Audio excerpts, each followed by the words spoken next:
Malo titia ia, fa malo foi ta po ngale tunu ni uri tala mo le tu Samoa. Ia kila ni nei tala tumua, fa mangalo le tamao tu sho tasi tu pulanga sa fa si tilo na tri. Atu play mo tu pasi ka investi mar si at fa fo le tise talonga anu no ai tanga tomato matam tala mat ina o tule ele la kapite to fitu. Le olimpeka le ile kelope. Fa fo ia ele fala pleina. Oli tamao ni tau lelea sa tangata valeina ya Joshua Tasi wa ya whamanganoina le usu sa la pasiu telo na talino no whanga Beach Haven i leisi tua lala lau papai au kilani le tausanga taluai. Tala no ai i le whamastonga mawalunga i au kilani i la sona nafi la whari ai a uli uli whalau Tasi e la tau te lesa ilia se tau i masui a e talo si o le whamasunga tonu o le a maua i se swinga i leo langa o nei tau lea.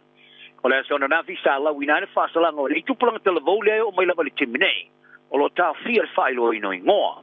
sa sa no ai au lu follow from stonga o se ngana mo moia se nganga mo moia le ai nei tu pulang sa fasi kilo na tali o tele me wala mi sia le langa but wala ngona ile lo loto lo na lo fai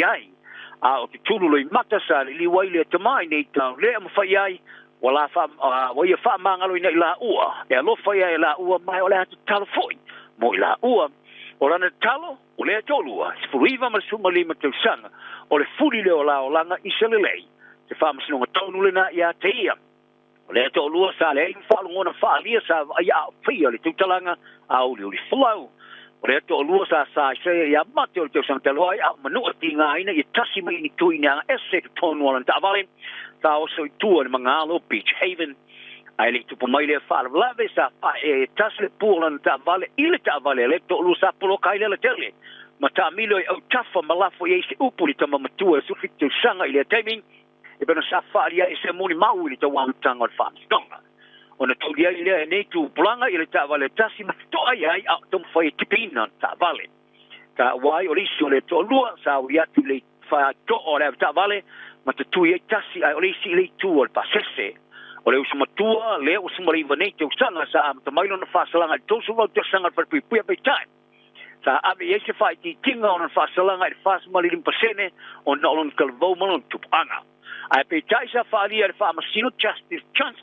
ole tama ile fai lo la vasona sumo sa fte ya fa fi tauli mai lon tu po ai tu sai mali poti ole fa tu vesli sa toina i tu tonu ya te ia o le tama pitola vo o le to lua sa su fatu sanga il to sanga mo vai o fasale ne su fatu sanga ma le lima masina per pui ono to sanga tuli fto ai luina se tulanga i lalo le palola e ese la mamna tu falia ya ila to i tau tala le ngan sa mo ni sile fa ngai no fa lunga upu fa mafa ma komo liu pe a oina ne ngana a fa pe ona to foi mari le uma ila to wa to mai ina ngana ile fa i oni tana no anga mo le tele atu se tulanga ka ma o le ngana tu stusi ma le ngana foi tau ai ese la bala ngona fa ia winga ile fa ngai no fa mafa ma komo liu e fa ai lo ai ni fa le o nga patino upu o le rifa ia o ngana sta mo ile University of Auckland professor le mo Henry Fisu Surai ai falia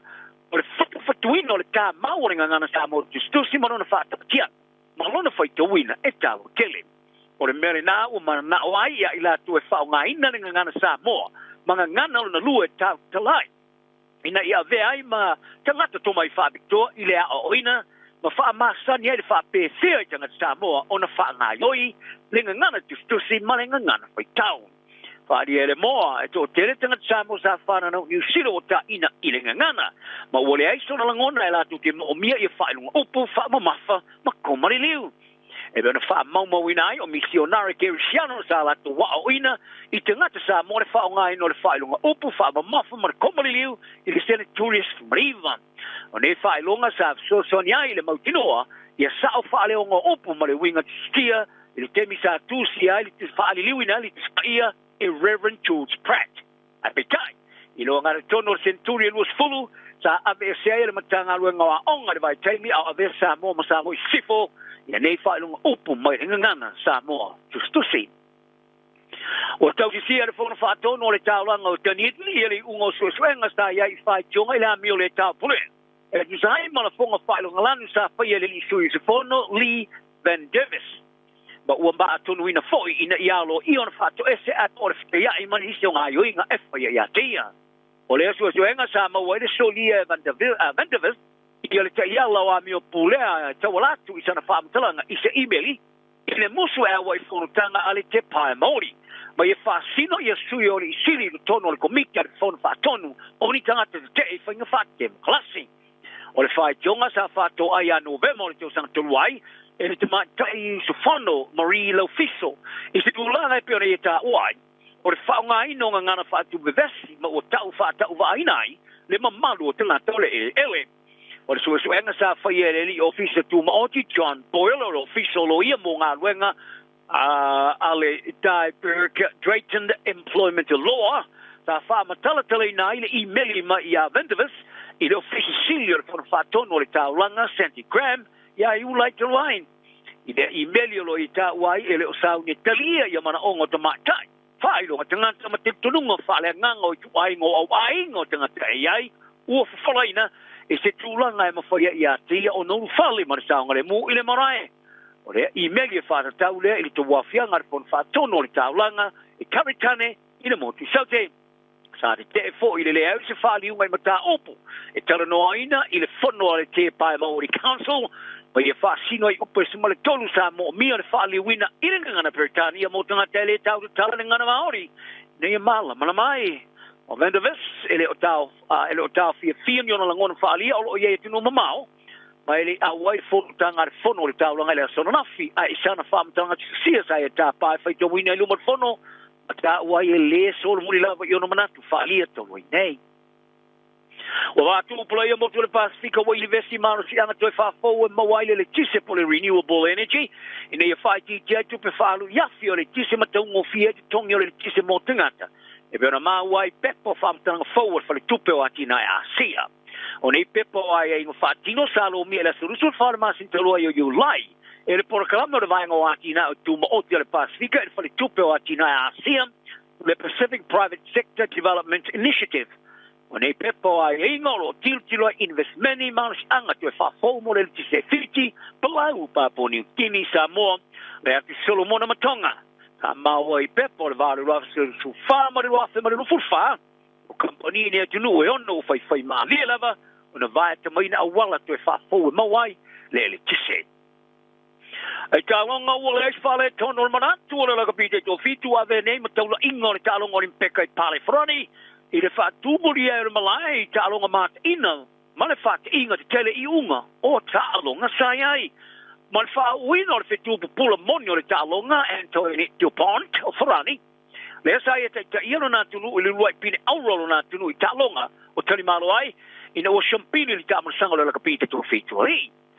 te ina lua so mo ai le tali na lo I talonga o le kapite to fitu sa mo le no e po nai le to sinanga mo tanga mata ai o foi to telo la lango le kapite to fitu ta fa te ia falongona e ile la tele on su fitu ape tanga ta fa tu murian malai I talo te si uma le malai start de France ari no bi silo le kapite no langi Alan Gilbert o se man toi mofa ile tu somebody limas ela limas fruaf tanga mata sa fa tu murian malai to tonwa soyono o le tamu sanga le kapite to fitu o tanga ta aro le kapite uma tamu sanga Six Nations de Europa le tamu sanga I polo langi ma le tamu sanga super kapi tala tu falia o le ala langa sa falo ina fa filo I ai manu la kapite to fitu ali for Argentina quarter final sa pa sima ma ai le ala langa manu o tanga mata uma ina tamu sanga o le pine auro la kapite to vivini o le ruai pine auro le frani o le peka tani malo nei ai le tamu sanga lava tama tayo ni siro wala tu fa ina se talanga ile ve ma se ruai au tama tayo sto o le peka lua manu malo le pine auro ia kanata sa fate ia Australia stasio au sa peiva man malo ila la semi-finals mo ste mo au sergio nga champini o le mataino le taalo kanata sa tau avele la nga champini mani sila ai fafta ia fate o to le taalo le Black 37 sa o ai sitini ile tini le manu malo suiva sulua o America sa au sila taalo nga ilo ile au champini mo ste mo malatu wa tiri sa ai ma sima ile manu o le Wallaroo 7 Australia is this scosa fata mo in malai atoa wa mai al temi manu malo le pina pa me o tama tai talo America ilo na maha e sili ma le fasela wafe tingata wa muri muri ai no pengo so tainga ile mai ai le latu manu malo ma ile pine apa me na o se pese mali le ile fa lo lo kai ulo le kapira lo langi ina wo mai ala latu fa unga ta wi america tali malo le tamu sangari por lo langi le kapia ali ile lu afe ma to tasi ma le tamu sangari tu pa ma ta ile lu afe ma le tolu sa Chiliano mata ina la kapita matai o le teni te alo la ulo o le kapita to fito te matai Australia Medicine Levi o ye fa tu ina se matati es tu mar pa score ta ye moa ile te alo ngore peka o le ngata ile sa ma le power ai pe tai o se vali ese ma le peka ele me se pine fa dia Kilpin ina wa mata le te alo ngole kapita to fito le peka Rio ta fero mai ai le te alo ngai Tokyo sa ave malu tau mangaru lua malo se lo se riso tamu sangati to fitu te sangata ru nei ina ya au se ile me o ye nei lo peka throni se me o mata ina mamawai tele au te bere pin siliba Hayden Wild o lua ye pin New Zealand lo peka I throni o Wild sa te wais ta so talo ngapiru Zealand finga tama for Seiuli triathlete le au fi ile au tu nga wila vi vai mata tulinga sa to e fawe se lo pin auro mono lima tu se malekoe Fansela o mito le tini, il tuo ngata moe, ina wa pasia LXZ, o Peritania, o de ma fana tele la wo ma ye, si le ma le lus pu se kone sa ma mawai, le la va ma ye, il tuo ngata moe, e ola va foi da fa sala lauta fa li se longo se me mata ina tu pumai, o le ale ma wai wild clipping, auro, va di wild, sa ave o ma yelo na malo, se pitai wo leo to ye se malo se toe, ma paule me sa ye o fio o tini,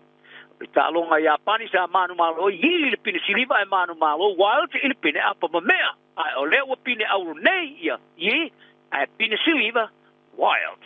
le si pine ni sila o pine au ole la kapi te to fitu ata ma ta kala na ole yaso ale le le so foi